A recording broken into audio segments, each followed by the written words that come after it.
اللہ اللہ اللہ اللہ۔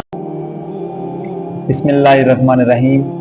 اللہم صلی علی سیدنا مولانا محمد مفتاح الخیر والاسرار ومغلاق الشر والظلمات وعلی آلہ واصحابہ وبارک وسلم وصلوا علیہ۔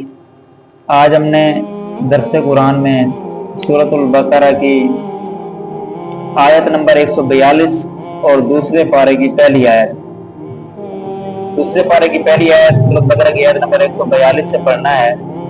اس کے اندر اللہ تبارک و تعالی ارشاد فرماتا ہے سیقول السفہاء من الناس ما ولاہم عن قبلتہم التی کانوا علیہا۔ سیقول اب کہیں گے السفہاء بے وقوف من الناس لوگوں میں سے بے وقوف یعنی بے وقوف لوگ اب کہیں گے ما ولاہم کس نے انہیں پھیر دیا عن قبلتہم انہیں ان کے قبلہ سے التی کانوا علیہا وہ جس پر تھے یعنی انہیں ان کے قبلہ سے کس نے پھیر دیا جس پر وہ تھے۔ قل اے محبوب اے نبی آپ فرما دو للہ اللہ کے لیے المشرق مشرق والمغرب مغرب۔ اے نبی آپ فرما دو کہ مشرق اور مغرب جو ہے وہ اللہ تعالیٰ کے لیے ہے۔ یہدی ہدایت دیتا ہے من یشاء جسے چاہتا ہے الی صراط مستقیم سیدھے راستے کی طرف، ہدایت دیتا ہے جسے چاہتا ہے سیدھے راستے کی طرف۔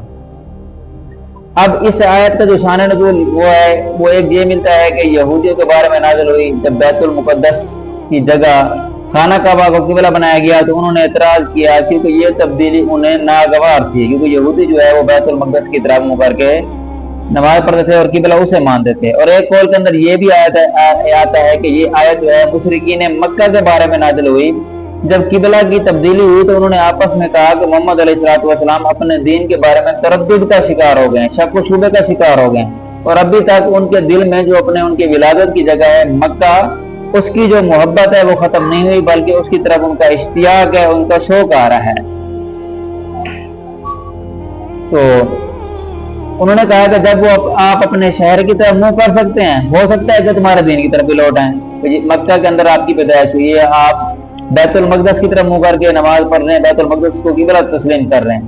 اب بیت المقدس سے اگر آپ مکہ کی طرف خانہ کعبہ کی طرف آ رہے ہیں تو ہو سکتا ہے کہ وہ تمہارے دین کی طرف بھی لوٹ آئیں۔ اور اس کے اندر ایک اس سے یہ بھی معلوم ہوتا ہے کہ اس کے اندر غیب کی خبر بھی ہے کہ پہلے سے فرما دیا گیا ہے کہ بے وقوف اور جاہل لوگ قبلہ کی تبدیلی پر اعتراض کریں گے، یعنی ابھی قبلہ تبدیل ہوا نہیں، اللہ نے پہلے بتا دیا کہ جو بے وقوف لوگ ہیں یہ جاہل لوگ ہیں یہ قبلہ کی جو تبدیلی ہے اس پر اعتراض کریں گے۔ چنانچہ ویسا ہی ہوا کہ لوگوں نے اس پر اعتراض کیا۔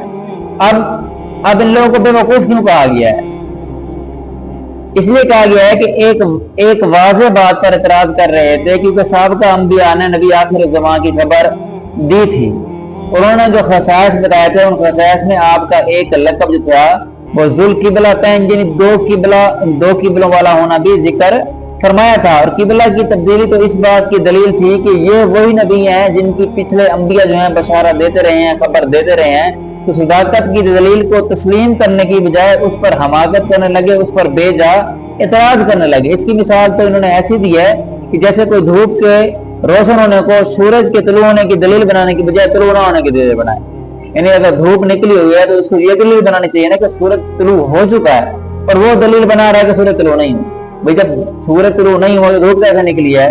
تو اس کو ان کی حماقت قرار دیا گیا ہے۔ تو اسے یہ بھی سبق ملتا ہے کہ ہمیں بے جا اعتراض نہیں کرنے چاہیے۔ دنیاوی کاموں کے اندر بندہ جتنا بھی شاطر ہو، جتنا بھی چلاک ہو، اسے دینی کاموں کے اندر فضول قسم کے اعتراض نہیں کرنے چاہیے۔ آگے ما ولاہم عن قبلتہم التی کانوا علیہا کہ ان کو اس قبلہ سے پھیر دیا جس پر وہ پہلے تھے۔ قبلہ اس جہت کو کہتے ہیں جس کی طرف انسان منہ کرتا ہے، کیونکہ مسلمانوں کا قبلہ جو ہے وہ خانہ کعبہ ہے، خانہ کعبہ کی طرف منہ کر کے نماز ادا کرتے ہیں، تو اس لیے مسلمانوں کو خانہ کعبہ کو مسلمانوں کا قبلہ قرار دیا گیا ہے۔ اب یہ یاد رہے کہ یہ جو قبلہ ہے نا خانہ کعبہ جسے ہم کہتے ہیں، حضرت آدم علیہ السلام سے لے کر حضرت موسیٰ تک کعبہ ہی قبلہ رہا۔ آدم سے لے کر موسیٰ تک جو مسلمانوں کا قبلہ تھا یہ خانہ کعبہ ہی تھا۔ پھر حضرت موسیٰ سے لے کر حضرت عیسیٰ تک یہ جو قبلہ ہے یہ خانہ کعبہ سے بیت المقدس ہو گیا، اور پھر